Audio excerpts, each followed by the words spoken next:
ہمارے پاس ساتھ موجود ہیں راجن پور کے معروف بزنس مین سعود کلیم صاحب، جو کہ رحمان ڈیری فارم اور رحمان کیٹرنگ جو ہے کہ رحمان گاڑیوں کا بھی بزنس کرتے ہیں، بہت بڑے بزنس مین ہیں۔ ان سے پوچھیں گے کہ گائے کو مثالہ کیسے دیا جائے، تو اس میں کے اندر کیا کیا چیزیں شامل ہوتی ہیں۔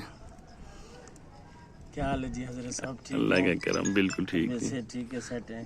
گائے کو بھائی مثالہ آپ پہلے جو ہے نا اس کو پیاز، ہری مرچ، کالا نمک، یہ آپ جو ہے نا ادرک، یہ اس کو دیں ہر 2-3 دن کے بعد، تاکہ اس کی تیزابیت نہ ہو۔ اس کے بعد جب سردیاں ہوں اس کے اندر حالیہ، السی، سونڈ، بڑی الائچی، چٹا جیرا، گڑ، یہ جو ہے نا اس کو جانور کو دیتے رہیں، تاکہ وہ اس جانور کی جو ہے نا اندر سے فٹ ہوتا رہے جانور۔ اور تیل اور دہی جو ہے نا آپ وہ بھی پلا سکتے ہیں جانور کو بھی۔ دیکھیں جانور جو ہے نا اب گرمائش کر رہا ہے، ہیٹ کر رہا ہے، اس کو تیل اور دہی لازمی پلائیں۔ جی شکریہ سر، شکریہ۔